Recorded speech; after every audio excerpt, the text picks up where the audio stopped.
yo no hubiese publicado este libro, no me siento cómodo con él. Yo recuerdo de niño que esa cosa me resultaba muy difícil de asimilar. Desde niño tengo fascinación por lo trágico. Le saco mucho provecho a la tristeza.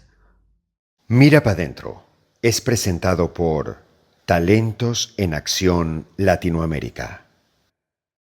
Soy Sócrates Serrano. En mi necesidad de darle significado a los duelos y convertirlos en aprendizajes, decidí viajar para buscar más respuestas. Más allá de cruzar fronteras reales, fue un viaje que me permitió acercarme al alma de personas que compartieron su vivencia a través de entrevistas reveladoras.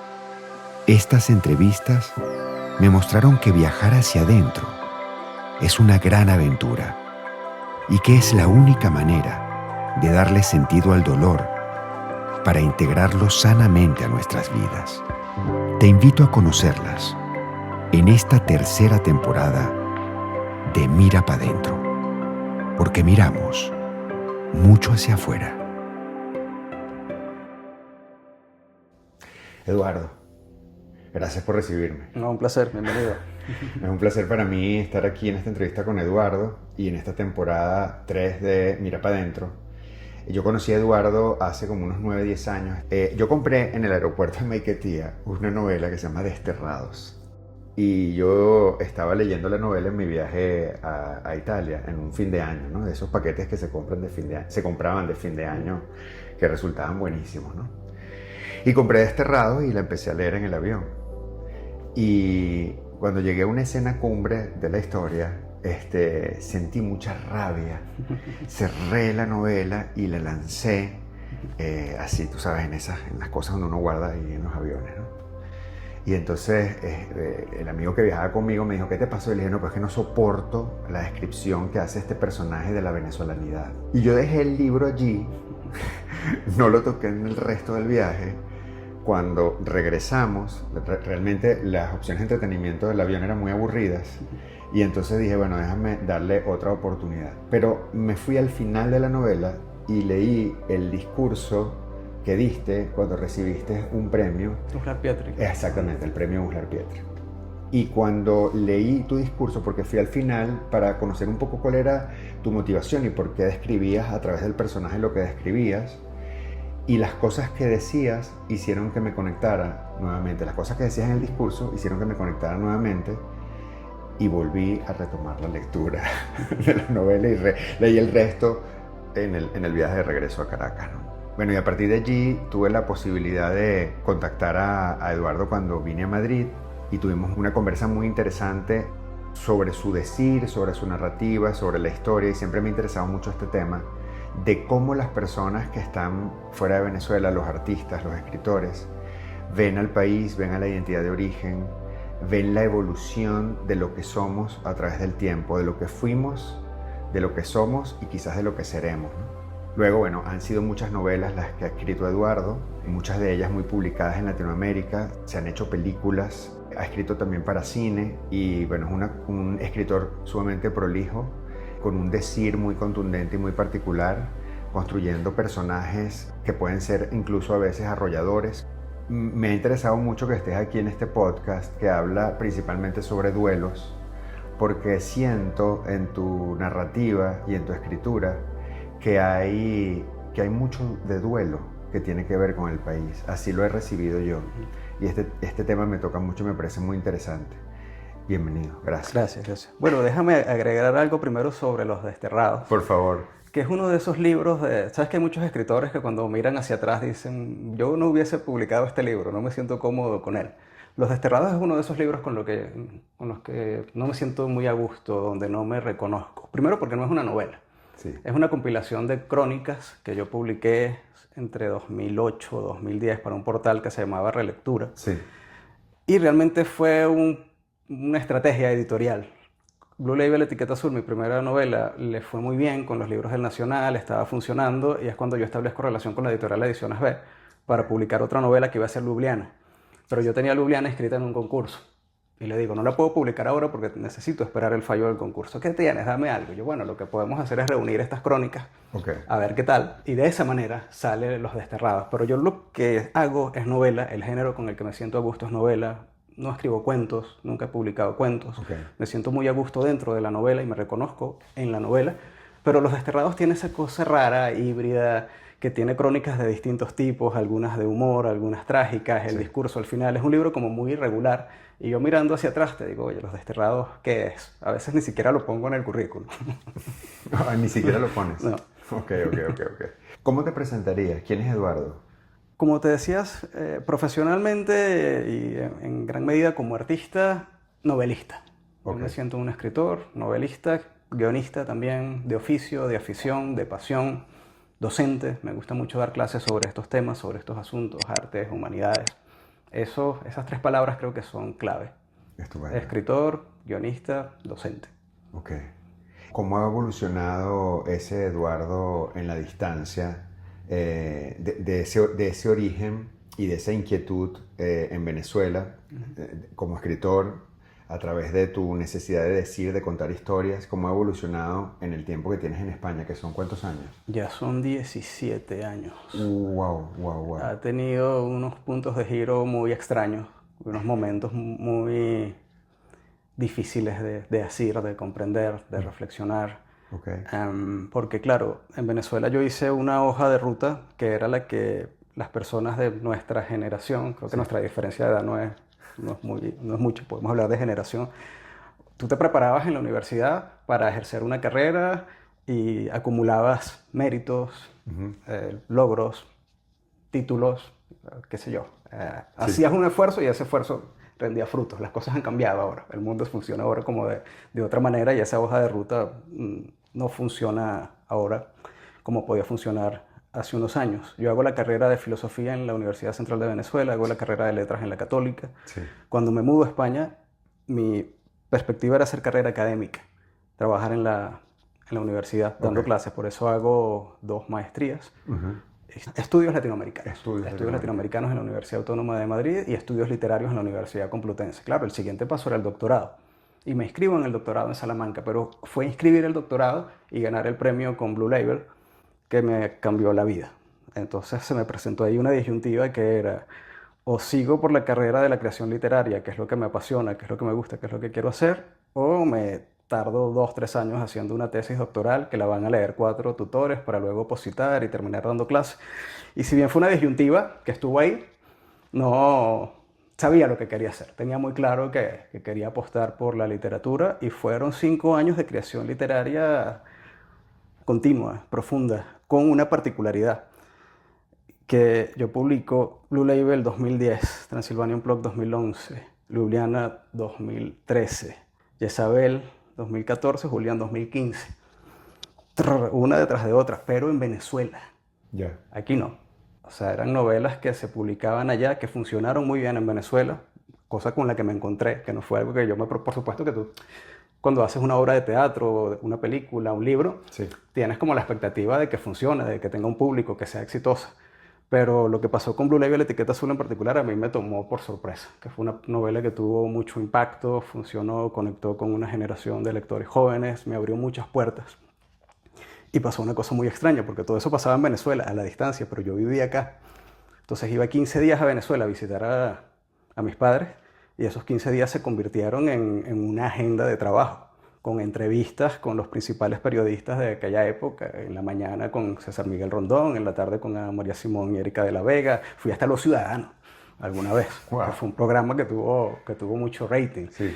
Y era muy raro porque tenía esa popularidad, por decirlo así, ese éxito, esa visibilidad, para un tipo súper tímido, súper introvertido de mi casa, yo que no me gustan las multitudes, Sí. pero eso duraba 15 días.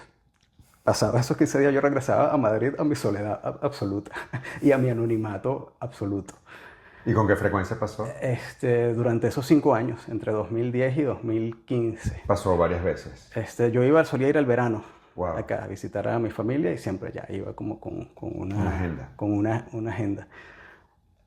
Yo intento desde ese momento buscar posibilidades editoriales acá, replicar ese trabajo, ese esfuerzo, el trabajo literario, mostrarlo en España y hasta la fecha no he tenido fortuna.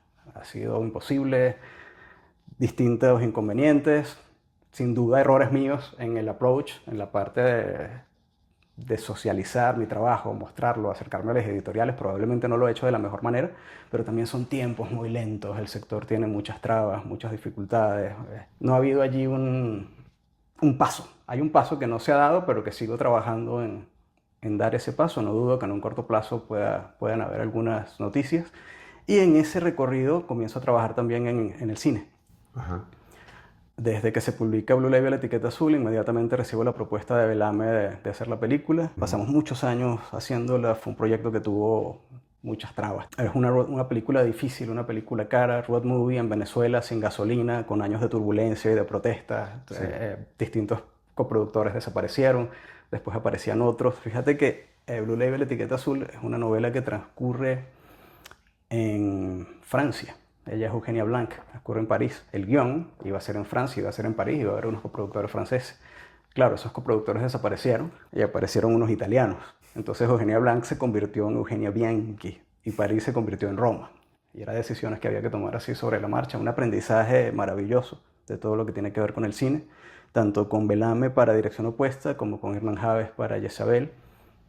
A partir de esos vínculos, de esos acercamientos, conozco a Claudia Pinto Emperador, con quien coescribo mi primer guión original, que es Las Consecuencias, una película española que estrenamos en el 2021. Ya con medio aforo por el tema del COVID, hubo cosas allí que perjudicaron un poco la exhibición y la distribución, pero me hizo un oficio. Y fueron años de aprendizaje tremendos que me permitieron después retomar la docencia dando clases como profesor de guión, que es lo que hago en la actualidad. La docencia también la había abandonado durante muchos años. Okay. Yo di clase en Venezuela, en educación media, en bachillerato. Lo dejé y bueno, ahora estoy también de nuevo ejerciendo. Siempre di clase por Zoom y estas cosas, pero lo presencial, el aula es otra cosa. El aula tiene una magia, tiene una potencia tremenda en la parte comunicativa, en la parte motivacional, que es muy rica. Totalmente. Y ahora lo estoy disfrutando bastante. Es la esencia del ritual y la esencia del encuentro, ¿no? Sí. Que es fundamental. Es como ir al cine, ver una película en casa o ir al cine y la experiencia del cine. O verla en el teléfono o verla en el cine. No. Hablabas hace un momento de que Blue Label te había cambiado la vida por completo y había sido como un antes y un después. ¿A qué se lo atribuyes? ¿En qué consistió ese cambio? ¿Y qué crees que pasó con tu historia que generó esa transformación? Como te decía, yo estudio letras en la Católica. Hago filosofía en la UCB, que fue una carrera que me dio muchas herramientas, que aprendí muchísimo, que me dio disciplina, que me enseñó a pensar, pero no fue una carrera fue una carrera que a mí me costó. Había asignaturas que me resultaban complejas, lógicas, Hegel, cosas muy abstractas y que eran muy duras, mientras que letras fue un paseo. Letras fue para mí algo muy divertido. Hacer la carrera era algo entretenido. Había que leerse para la prueba o para el curso 3 obras de Shakespeare, yo lo leía todo. Había que leerse 2 novelas de Faulkner, yo procuraba leérmelas todas. Era algo que me gustaba mucho, que me apasionaba y hacer la carrera fue muy divertido. Claro, yo salgo de letras con una idea de lo que es la literatura, como con ciertas teorías literarias que estaban en boga, buenos profesores que me dejaron un concepto de lo que es la creación literaria. Y con base en esas experiencias, en esos aprendizajes, yo redacto la que es mi primera novela, que es Transylvania Unplugged, que es una novela que no se parece a mis otras novelas, que es una novela muy cerebral, con una estructura rara, Bakhtin, teóricos aquí, las voces, coral, tiene mucha teoría, está construida con herramientas de teoría literaria. Y yo estaba convencido que eso era la literatura, y esa era mi mejor novela, y era lo mejor que yo podía hacer, y era una obra que yo en ese momento pensaba que era extraordinaria, y con esto lo logré. Bebió mucho de una influencia de unos escritores mexicanos del comienzo del siglo XX, todavía vigentes muchos de ellos, de finales del siglo XX, perdón.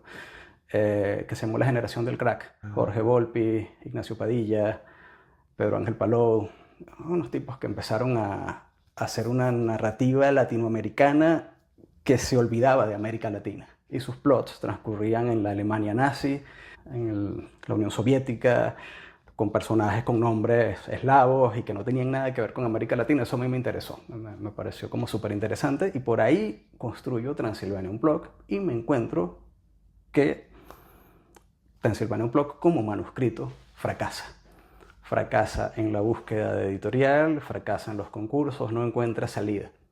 Y yo empiezo como a preguntarme por qué, porque eso es la literatura que yo creía que debía ser.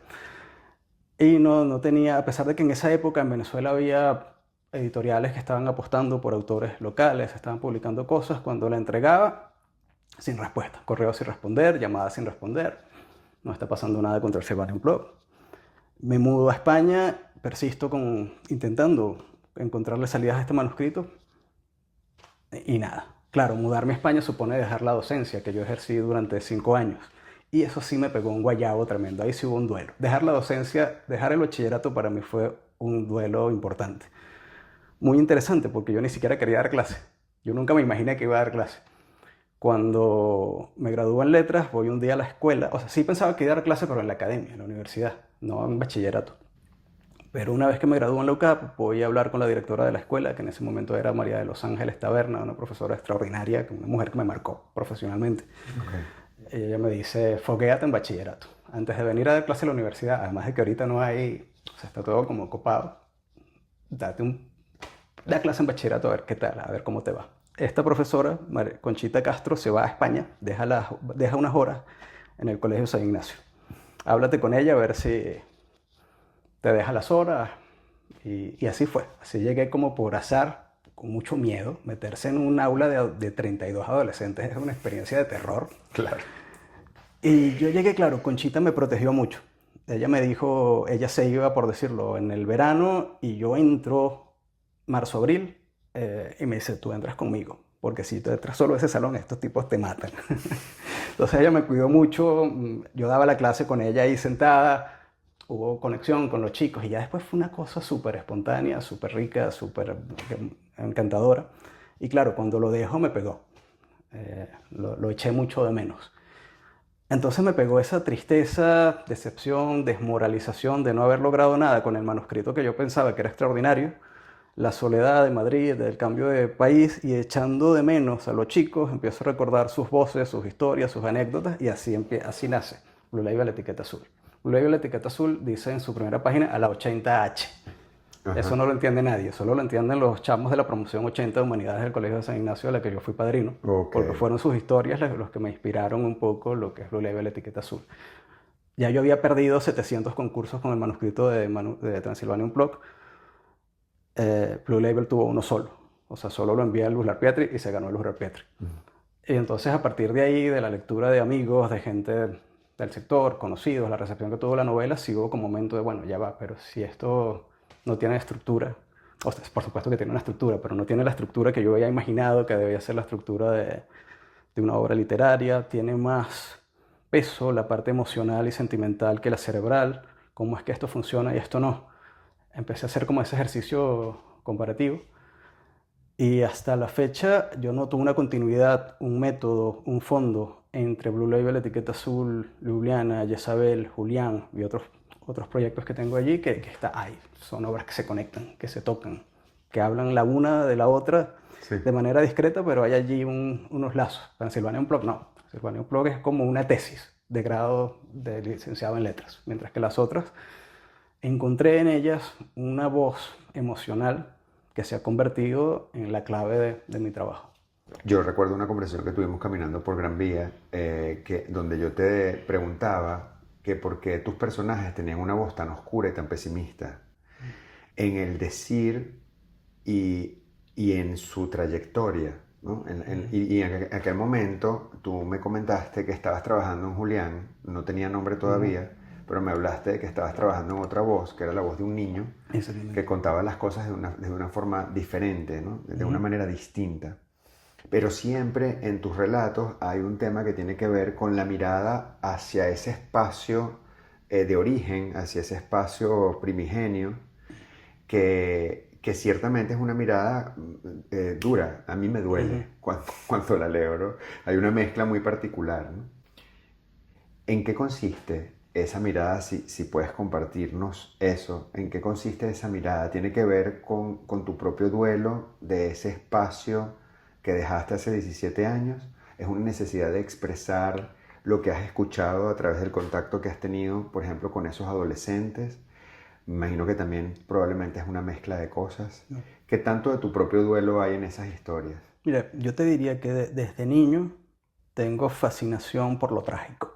Vale. Yo tengo un sentimiento trágico que está en absoluto contraste con la vida afortunada y feliz que he tenido. O sea, mi espacio familiar, mi niñez, mi infancia, mi adolescencia, fue profundamente feliz. Yo no conocí la muerte de seres queridos hasta ser adulto. Con 20 y pocos años empiezan a morir los viejitos de la familia. O sea, la señora que vivía con mi abuela, pero ya una gente que tuvo una vida y una vida espléndida y una vida buena, pero nunca tuvo un trauma.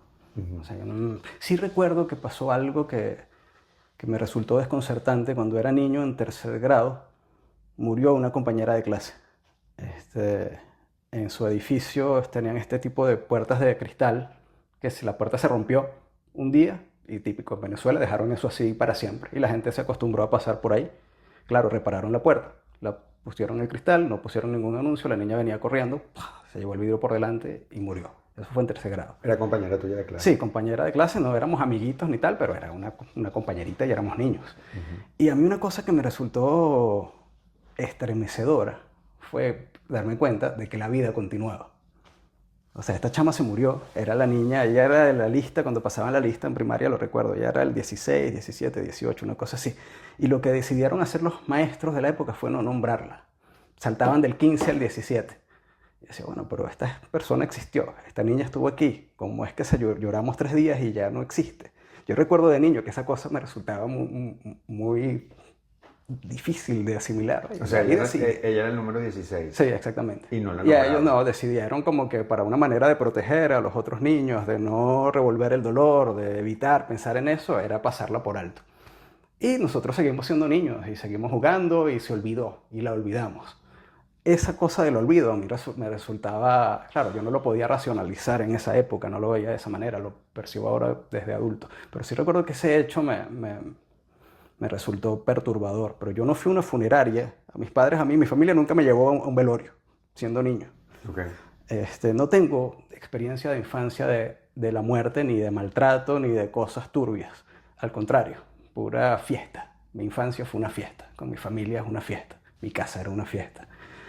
Pero a mí me gustaban las películas trágicas y me gustaban las novelas trágicas. Nunca conecté con la comedia como género. Siempre me resultaba aburrido. A mí me gustaban cosas donde pasaran escenas así demoledoras. Fui muy telenovelero. Yo consumí mucha telenovela de niño. Okay. Yo no hacía deporte, no sé nadar. No hacía... Lo que a mí me gustaba era llegar del colegio y sentarme a ver RCTV Venevisión de 1 a 4. Entonces hay un drama, hay un componente ahí de melodrama que bebió de eso. Claro, luego llego adolescente a estudiar filosofía y fue mezclar de Elías Fiallo, Cabrujas con Platón. De eso sale, es una mezcla bastante rara, pero ese sentimiento trágico siempre estuvo allí, siempre lo alimenté, siempre las películas que me emocionan, que me hacen llorar, que me hacen enfurecerme, son contenidos duros, dilemas complejos. Relaciones filiales, padre-hijo, el tema, por ejemplo, una película que a mí siempre me pareció muy bella fue El paciente inglés, donde tenemos a este personaje, es una historia de amor extraordinaria. Sí. Cuando en pleno contexto de guerra, no me interesa el país, no me interesa la nación, o sea, toma los mapas. Dame un avión que tengo que ir a buscar a la mujer que amo. Mi país no me interesa. Eso me parece hermosísimo, muy potente. Entonces siempre me ha interesado el corazón humano, por decirlo así. Hombre, mujer, blanco, negro, hetero, homo, no me importa la persona. Sí. Creo que es algo allí que hay una fuerza tremenda, más allá de los chauvinismos y esta cosa desgarrada latinoamericana de las venas abiertas y la espada de Bolívar que viaja por América Latina. Esos son discursos que yo no soporto. A mí me interesa la persona. Siempre he procurado trabajar con personajes que tengan conflictos, grandes dilemas, y es algo que aprecio. Me dijo alguna vez una amiga lectora, psicóloga, que también tenía como esta preocupación de por qué mis personajes eran tan oscuros, porque ella me dijo, tú puedes meterte en esas aguas porque no has vivido eso. Si a ti te hubiese pasado algo de lo que le ha pasado a tus personajes, tendrías mucho más cuidado, serías mucho más discreto, cuidadoso con tu corazón y con tus emociones para meterte ahí. Pero como lo haces de una manera lúdica, estética, como si fuesen herramientas, entonces eres despiadado. Puede ser. No lo sé. Es interesante la interpretación, es interesante. Hay algo que tiene que ver con la forma de describir las cosas en tus personajes, que tiene una mezcla de... Sí, yo diría que la palabra que lo describe es añoranza, ¿no?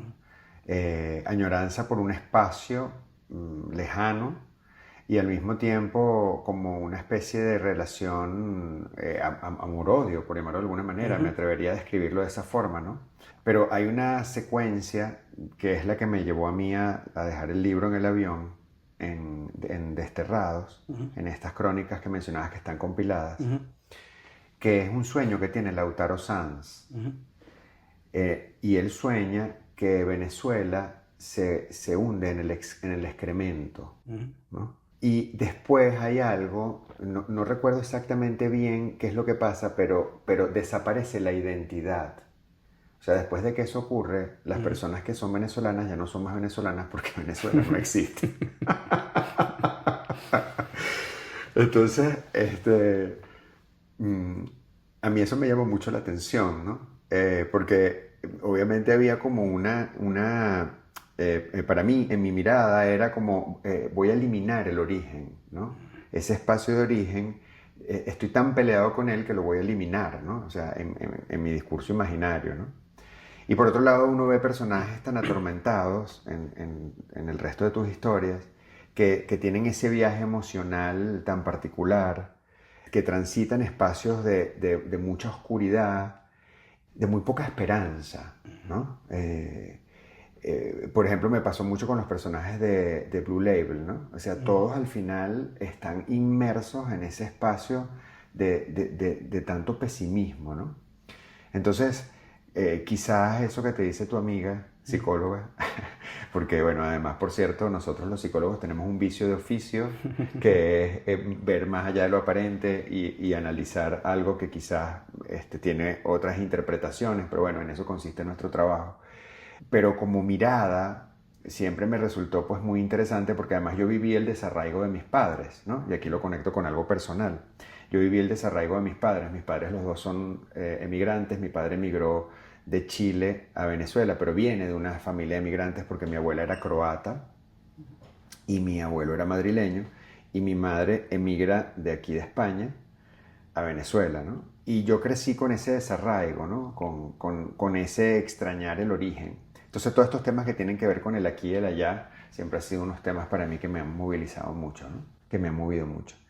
Y particularmente nosotros, con 8 millones de venezolanos en la diáspora, bueno, este tema nos Claro. toca de una manera especial, ¿no? Entonces, todo lo que tiene que ver con dónde está tu identidad, dónde está tu hogar, dónde está tu espacio y qué haces con eso que llamamos ser venezolano, Ujú. es algo que me toca mucho, ¿no? Y quizás por eso me he conectado con esa forma que tienes en tu decir y me ha preocupado siempre o me ha ocupado, es una inquietud como profesional personal, ¿no? Ujú. Que hay ahí detrás, ¿no? Es interesante saber, como me dices ahora, que tiene que ver con una pasión por la tragedia Sí, sí, sí, más que sí, por una claro. necesidad de expresar una emoción específica, ¿no? Aunque sí te confieso algo con respecto a la venezolanidad, Sí. que en sentido estricto, y honestamente es una, no sé cómo diría la palabra, caraqueñidad. A ver, ajá. Porque yo realmente Venezuela la conozco poco. Ok. Yo soy caraqueño, y ni siquiera. Yo soy de Santa Mónica, Los Chaguaramos y Bellomonte. Ahí, esa era mi burbuja. Por supuesto, tenía familia en Montalbán, El Paraíso, La Urbina y tal, y a veces salía de mi círculo. Pero ese espacio fue el que yo conocí a fondo y viví, por supuesto, alguna vez. Tenía familia en Oriente, en Anaco, iba mucho en las vacaciones, Puerto La Cruz, fui a Margarita, alguna vez a Valencia, una vez a Maracaibo ya adulto, pero yo el país no lo conozco. Ok. Entonces siempre me sentí muy de Caracas. Y la Caracas de mi adolescencia tardía, años de estudio en la universidad. Yo sé que ya el país ha cambiado, la ciudad es otra, han pasado muchas cosas, pero que allá era una ciudad profundamente violenta, Sí. muy violenta e insegura, profundamente insegura. Los rumores, el miedo al otro. Si estabas en la noche y de repente coincidimos en una calle, vienes tú caminando desde allá, yo por aquí, tú vas a tener miedo de mí, yo de ti. Si este aquí, aquí fue. Sí. Escuchas una moto y te da terror. Los rumores de secuestros express, de asesinatos, eso era algo que a mí eso sí me atormentaba. No sabía vivir así, no era feliz en ese entorno. Y eso sí me daba mucha rabia. En aquel momento me enardecía. Y parte de la furia, del malestar que había quizás en esa escritura, en aquella escritura, tenía que ver con esa ciudad en donde yo no podía vivir. Claro. Y si voy a casa de un amigo en la noche, con cuidado, avisa cuando llegues, qué pasó, dónde estás, este salió y no ha vuelto. accidentes horribles en la autopista que había siempre. Era algo, esa presencia de la muerte, ese miedo a la noche era algo que me resultaba extenuante y agotador. Después, ya yo te digo, son 17 años fuera, no sé cómo está Caracas ahora, no sé cómo es la dinámica debe ser otra, es otro lugar, no es la ciudad que yo viví, que puedo echar de menos algunas cosas, que yo odié, que amé, es otro lugar. Pero sí recuerdo que eso me afectó mucho. Y ahora que mencionabas hace rato, hablabas de Julián. Con Julián me pasó algo emocionalmente muy satisfactorio y muy extraño, un desafío, algo que me puso a prueba. Julián, es tu última novela. Julián es la última novela publicada, sí, en 2015. Bueno, no, la penúltima. La última fue El Síndrome de Lisboa, que es de 2020. Exacto, perdón. Pero a Julián me lleva Jezabel. Mis novelas tienen algo particular, que es que yo siempre procuro narrar en primera persona. Eso hace que, al igual que hace el actor, haga un trabajo de introspección muy fuerte, meterme en ese personaje para narrar desde él y que esa narración sea convincente. Y con mis personajes yo he disfrutado mucho narrar desde ellos, desde Eugenia Blanc, en Blue Label Etiqueta Azul, los personajes atormentados de Ljubljana. Cuando comienzo a trabajar en Jezabel, la propuesta es que haga una novela negra. Nunca había hecho una novela negra, soy lector de novela negra, pero es un género al que le tenía miedo. Y decido tomar ese desafío y claro, entro a este personaje que es realmente turbio, turbulento y perverso. Sí. Y fue una inmersión en el mal. Para yo hacer creíble al protagonista de Jezabel tenía que meterme de lleno en lo más bajo y vil de la naturaleza humana. Y bien, o sea, creo que se logró, se hizo el trabajo, yo quedé bastante conforme, pero me costó mucho salir de ahí. Yo me quedé como antipático, repelente. La gente que me quiere, que me aprecia, me lo decía. Oye, estás más antipático de lo habitual. ¿Qué te pasa? Esto es como oscuro. Y es verdad, yo notaba que tenía como un malestar, una mala vibra, tenía como esa cosa así. Me había quedado con una oscuridad que te repito, mi oscuridad era contemplativa, estética, divertida, no era algo que yo fuese así. Y cuando empezó a preocuparme, digo, no, yo tengo que aquí salirme de acá. ¿Cómo lo hago? Un niño, Julián. Voy a escribir una historia que esté narrada desde la luz y desde la vida, desde que tenga de lo verde, que tenga otra mirada sobre la vida. Y así comienzo a pensar en Julián desde Julián, que también habla de la muerte, de la finitud, del dolor, pero desde la mirada de un niño. Entonces Julián me dio la mano como personaje y me sacó del lodo en el que estaba inmerso con Alain, Kaká, Lolo, Eli y todo el mundo perverso de Jezabel. Entonces a Julián siento mucha gratitud por ese personaje porque me devolvió un poco a cierto redil, a cierta estabilidad. Es otra voz, ¿no? Sí, con Julián también trabajé muy, muy a gusto. ¿Y en tu última novela, cómo es la narrativa? No la conozco aún, no la he leído aún. El síndrome tiene como varias motivaciones. También está allí la muerte, el fin del mundo, por supuesto, una novela apocalíptica. Una cosa así de que al mundo le queda poco. Hay un cataclismo que aparece ya en el primer párrafo. Pero quizás es mi novela más política y más comprometida con Venezuela desde otro lugar. No desde la ira o la rabia o la furia con la que me fui cuando era un adulto joven, sino ya con una experiencia migratoria razonada, con una mirada más nostálgica, amable, cariñosa, comprensible. Porque tú cuando estás así como furioso, iracundo, no piensas, sino que... Y esta fue una novela que la disparó, por decirlo así, los conflictos de 2017. Las protestas y las muertes de los estudiantes en la autopista. Ya yo tenía cierto plot. Quería hacer algo con Lisboa, quería hacer la cosa del cataclismo, tenía como algunas ideas allí sobre la mesa, pero no terminaban de tomar forma, no funcionaba. Y cuando pasa 2017 hay un clip muy famoso, un momento tristemente célebre de toda esa experiencia, que es ese video que corre, que están matando a la gente en la autopista y la cámara se mueve, una cámara de alguien en su casa, y en el televisor está Nicolás Maduro bailando con su esposa, bailando salsa. Yo vi eso y dije, aquí está, esto es lo que yo tengo que contar. Y por ahí empecé a crear personajes que son chamos que protestan en la calle, lo mezclé con lo de Lisboa, el cataclismo, y ese es el síndrome. Luego te digo dónde conseguirla aquí en Madrid. Por favor, lo estaba pensando justo ahora. O sea, justo ahora estaba pensando, cuando termine la entrevista le voy a preguntar dónde la puedo conseguir. Eduardo, ¿cuál es el duelo más fuerte que has tenido en tu vida? Como te dije antes, yo tuve una infancia y una juventud profundamente feliz en la que no existió la muerte. Se moría la gente mayor, se moría la gente en las películas. Pero es que yo no recuerdo ni que se haya muerto un perro, porque no teníamos mascotas. A mi mamá no le gustan las mascotas, entonces yo no tenía mascotas y ni siquiera tuve esa experiencia de la muerte, de que se te muera el perro, que son cosas como que empiezas a sentir que la muerte está allí, que la muerte está cerca. Mi abuela materna tiene 103 años. ¡Wow! Ya mi abuela paterna sí falleció, pero también falleció bastante mayor. Entonces, no hubo una marca de un duelo, de una pérdida, durante gran parte de mi vida. Luego empieza fallece mi abuela, el año del COVID y posteriormente han fallecido unos tíos, ya adultos. Mi tío que murió de COVID fue súper triste, murió también su esposa en cuestión de semanas, de días. Y fue muy doloroso ver a mi madre totalmente vencida y tal. Fue muy feo. Eso sí fue también a la distancia. No puedes viajar, la familia sola. Un tío muy querido falleció el año pasado también de un infarto. Pero han sido gente mayor que muere por causas naturales. Siempre me ha impresionado mucho la gente que muere en accidentes y estas cosas así horribles. Te digo, con la fortuna de que nunca he estado cerca de esas experiencias. Me costó mucho decirle a mi hijo que su abuelo materno falleció. Eso fue un balazo. Porque él estaba súper cercano con este señor y el señor muere de cáncer también, adulto. Pero mirar a los ojos al chamo con su mamá, mira, se murió tu abuelo. Eso sí fue como, fue duro. Hay otros duelos, quizás así, digamos, duelos profesionales, puedes llamarlo así. Sí. A mí me ha costado mucho posicionar mi carrera en España. No es un duelo, es como una enfermedad, algo que lo puedes superar, pero ha sido una batalla, ha sido como algo que me ha dejado un mal sabor de boca, una cierta tristeza, desmoralización episódica, pero sigo adelante. A mí me pasó algo de niño que ahora conversando contigo pienso que puede ser un duelo, quizás fue un cambio del mundo, que es que como te decía, yo fui muy de burbuja.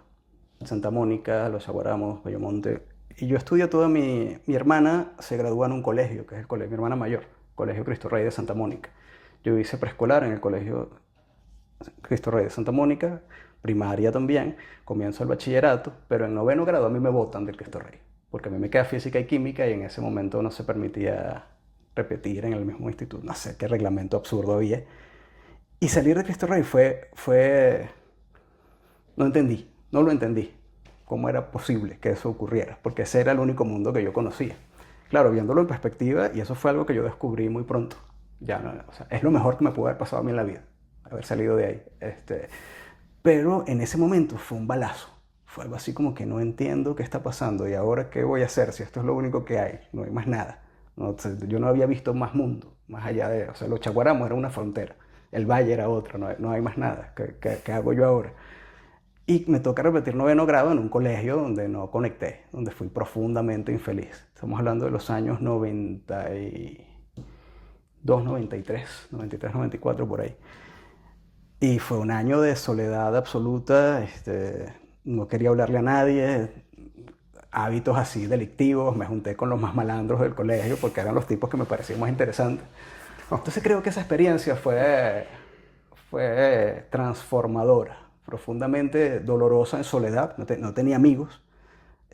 Además pasó algo que recuerdo que hizo más profunda la herida, que era que por supuesto mi mamá se organizaba para irnos a buscar al colegio con otras amigas, vecinas y tal, para que fuese cómodo. Y había una señora que a mí me iba a buscar a este colegio donde yo repito, pero uno de sus hijos seguía estudiando en el Cristo Rey. Entonces, después de buscarnos a nosotros, iba el Cristo Rey a buscar al otro hijo. Y eso suponía que yo me enfrentara a los panas que seguían allí, al espacio donde yo quería seguir. Y estaba como muy furioso, estaba verdaderamente enfadado y era un tipo antipático. Ya al año siguiente comienzo a estudiar humanidades en otro colegio, que fue donde me gradué, en el Promesas Patrias, y así quedaron mis panas hasta el día de hoy. Y fue un cambio en la vida. Pero ese año fue particularmente complicado. Creo que fue un año, una bisagra. ¿Y la razón por la cual saliste del colegio la tenías clara? O sea, No me interesaba absolutamente el colegio para nada. Yo odiaba el colegio. Ok. Ir al colegio era una cosa que me resultaba horrible, me aburría en las clases, me aburría. Entonces, claro, era travieso, me juntaba con los... No, no éramos chamos malos en el sentido de drogas, cigarros, estas cosas así Ujú. de precocidades que te pueden llevar por un muy mal camino. No, eran travesuras. Ese, Joder, ese fue en el segundo colegio. ese fue en el primer colegio, del que me votan. Ah, del que te votan. Ok. Eran travesuras de, qué sé yo, y nos llevábamos unos destornilladores y íbamos al baño y desarmábamos todos los baños y los poníamos de techo, cosas tonterías, puras tonterías. Y te votan por una de esas Y travesuras. ya no, se acumulan las travesuras, o sea, las travesuras van de menos a más. Ok.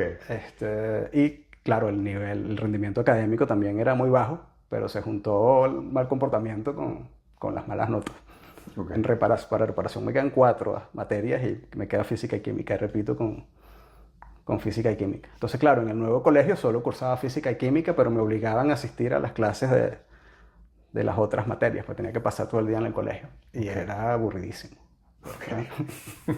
Entonces, claro, lo interesante fue que si bien tuve una experiencia escolar infame, fue muy fácil dar clase en bachillerato muchos años después, porque él reconocía, y con los chamos con los que mejor me llevaba eran los tipos ¿qué hago yo aquí? Maldita sea, no quiero venir al colegio. ¿Por qué? Con ellos yo conectaba muy rápido. Ven acá, ¿qué te pasa? ¿Qué quieres hacer tú en la vida? No, no quiero, bueno, ven acá, vamos. Entonces yo les daba historia del arte, literatura, que eran asignaturas con las que puedes encontrar muchas fórmulas para enamorar, seducir, llamar la atención, cautivar a un público joven. Entonces, funcionó. Qué interesante. Hablabas no, no recuerdo exactamente la frase, pero me llega como frustraciones episódicas en este tema tuyo de altos y bajos con el tema de tu carrera acá, ¿no? ¿Qué fortalezas o de qué cosas has echado mano para lidiar con esos pequeños duelos dosificados que tienen que ver con ese contraste de lo que ha sido tu carrera en Venezuela y en Latinoamérica y en España? No paro, yo no paro, yo persisto. Ok. Tengo claro que tengo la convicción absoluta de que los resultados aparecerán. A veces tengo dudas del cuándo, a veces tengo prisa, a veces tengo ciertos agobios, pero es la convicción de que tengo plena confianza en lo que hago, como lo hago, en la formación que he tenido, y solo necesito como que meter un pie allí en el quicio de la puerta, esperando que esa puerta se abra. Y esa la convicción la tengo como muy firme. No es un ejercicio de estos de que escuché un vídeo de TikTok de que si confío en mi corazón lo lograré. Y entonces durante 3 días tengo plena convicción y luego viene el bajón. No, es algo que lo tengo como súper asimilado. No quiere decir que haya momentos de ciertas tristezas, de hundimiento, de desmoralización. Sí pasa, pero no creo tener un temperamento depresivo. Ya. Respeto a la depresión como concepto y sé que las personas que lo padecen es algo realmente duro y difícil y Sí. por eso a veces me incomoda cuando cualquier tristeza la gente dice, es que estoy deprimido, Sí. porque es que Es un mal tengo, uso del término, de tengo un hecho. mal día. No, bueno, tienes un mal día y estás triste, pero no estás deprimido. Este, entonces no, yo evito ese tipo de palabras porque no, por fortuna no es algo que me pase. No quiere decir que sí, he estado abajo. Y me pasa una cosa muy perversa, que sí me ha pasado siempre, no solo ahora en este momento, que es que cuando me siento mal, Ujú. cuando estoy triste, es creativamente maravilloso. Le saco mucho provecho a la tristeza. Aprovecho esos momentos de bajón para ver, ajá, bueno, ¿qué estoy sintiendo aquí? Te clavan mal. Veo el mundo profundamente negro, oscuro, terrible. Y ahí salen unas imágenes sale hasta poesía. Es algo que gozo. Qué interesante, qué poderoso. Y tengo la convicción también absoluta de que eso va a pasar. No he estado nunca en un momento de tristeza donde llegue, oye, me voy a quedar aquí. Bueno, me pasó con lo de este chico, cuando el personaje de Jezabel, Ajá. que me di cuenta, e inmediatamente dije, no, yo tengo que salir de aquí. Con Alain. Con Alain y la construcción de Jezabel, tengo que salir de aquí, hago Julián. Ujú. Me gusta mucho la música, la música triste. Ujú. Hay un par de piezas que a mí me apasionan, me emocionan, escribo con ellas, lloro con ellas y en estos días descubrí en un blog especializado que una de esas piezas está considerada la canción más triste de la historia del mundo, que es la pieza de Samuel Barber, El Adagio de Samuel Barber.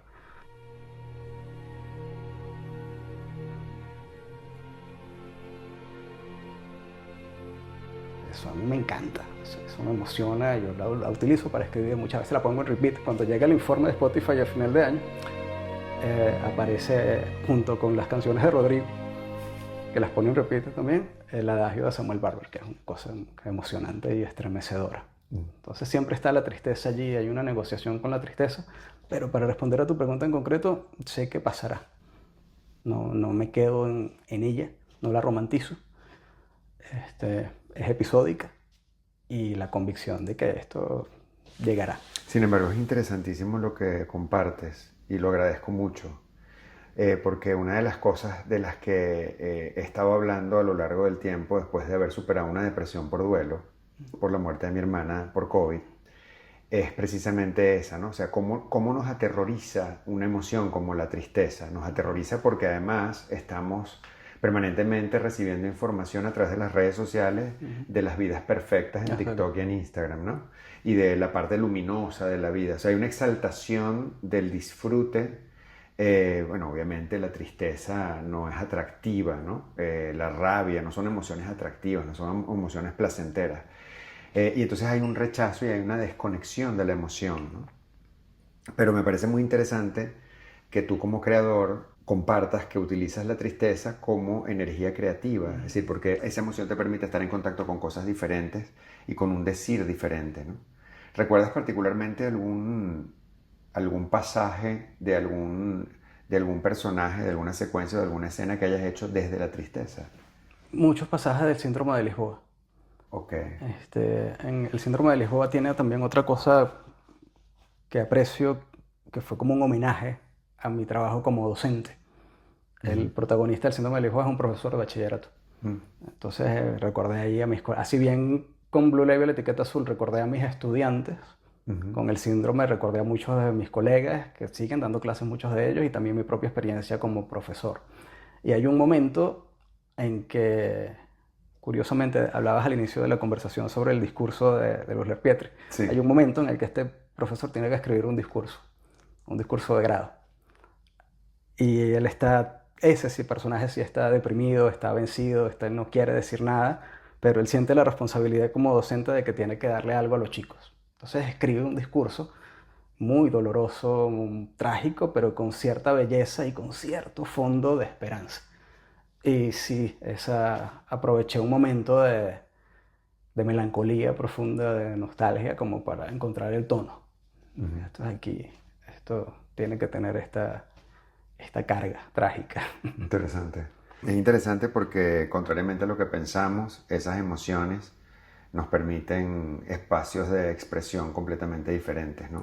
Y nos permiten, de alguna manera, un decir distinto, ¿no? Más allá de lo desagradable que puedan ser. Claro. Y lo otro interesante de lo que comentas es cómo, además, el mismo proceso creativo te lleva a evolucionar en la emoción.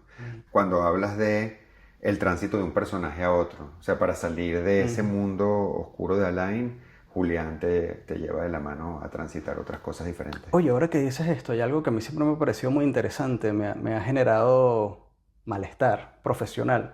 Me disgusta mucho cuando converso con analistas de guión, directores o escritores que son como muy teóricos, y entonces te comentan que el personaje no evoluciona, que ellos necesitan que en la trama el personaje evolucione. Yo digo, bueno, ¿por qué? ¿Qué llamas tu evolución? ¿Qué estás entendiendo por evolución? Si mi personaje está triste, comienza la historia triste y termina triste, es así. Yo conozco mucha gente así. Que no, a lo mejor sonríe, pero eso no quiere decir que pierda su esencia melancólica, nostálgica, trágica. Y yo he tenido muchos interlocutores con algunos guiones, propuestas de trabajos en desarrollo, Sí. que siempre el señalamiento es que el personaje no evoluciona. Me lo dicen con Eugenia Blanca en Blue Label, mucha gente. Es que Eugenia no evoluciona. Bueno, Eugenia tiene su propio tránsito, Eugenia no va a cambiar.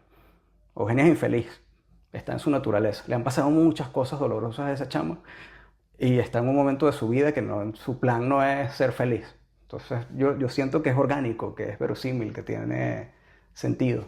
Y otra cosa que me llamó la atención de lo que decías es que esta cosa de las vidas perfectas del TikTok y demás, lo que a mí más me irrita, no tanto la vida perfecta, me irrita el coach. que viene a darte un tutorial de cómo salirte tú de tu tristeza en 3 pasos. Absolutamente. Eso es algo que me resulta muy Bueno, imagínate. molesto. Imagínate, si a ti te resulta molesto, imagínate a mí, que soy psicólogo y trabajo en psicoterapia y trabajo con grupos. Y además los consejos son generalmente de esos pseudo coach, son también unos consejos que lo que buscan es escápate de eso. O sea, no solamente en 3 pasos prácticos o 3 lecciones prácticas, sino olvídate, pasa la página, sal de allí, cuando precisamente los duelos tienen que ver con transitar la emoción. De la depresión no se sale por arriba, de la tristeza no se sale por arriba, pasando sobre ella, se sale por debajo. Un principio psicológico básico, es decir, tenemos que transitar la emoción porque si no después se presenta, nos sorprende y se transforma en una enfermedad, una manifestación psicosomática o se acumula en retroactivo y cuando viene un duelo importante, pues la depresión tiene que ver con todos esos duelos con todas esas facturas que no has pagado, ¿no? Claro. De alguna manera. ¿En qué andas ahora? Varios proyectos, hay como varias cosas, manuscritos tengo varios, haciendo esta gestión con las editoriales que te digo que es la que genera tristezas y duelos y malestares, pero con la convicción de que encontrarán su lugar. Ahí, así como no me gusta tampoco satanizar a las redes sociales porque tienen sus cosas interesantes y a veces consigues allí cosas de valor. Por supuesto. Hay un clip más o menos reciente que ya lo he visto un par de veces de Guillermo del Toro, donde le da una charla a unos estudiantes de cine. Y él dice que esto es normal, que para el artista el rechazo y la sordera del otro y la indiferencia del otro es algo totalmente natural y que siempre ocurre y que va a pasar. Incluso él, con su sentido del humor y su forma jovial de ser, él dice, si tú te me acercas a mí para que te lea un guión y yo te digo, ese día estoy de mal humor y te ignoro, tú puedes irte a tu casa siendo este pinche gordo, odioso y tal. Pero cuando alguien confía en ti, aprovecha esa confianza. Déjate usar y úsalo. Okay. Entonces es algo que también yo quizás valoro de manera intuitiva y he estado tratando de labrar esas confianzas con amigos editores, gente del sector, que confío que en un corto plazo pueden salir allí algunas novelas interesantes. Hay una que le tengo mucha fe, que creo que puede ser. ¿Tienes varios proyectos listos, no publicados? Sí, tengo 3 novelas cerradas. Wow. 2 que creo bastante sólidas ya están listas, a otra puede ser que le falte, creo que la estoy dejando dormir para meterle mano. Por la parte audiovisual también hay algunos proyectos, guiones ya escritos. Qué bueno. Que claro, es que los procesos son muy lentos y el guionista pone la primera pieza. Sí. Luego hay que levantar los fondos para hacer esa película, hacer una preproducción, el rodaje, postproducción, entonces pasan años. Pero sí hay un par de...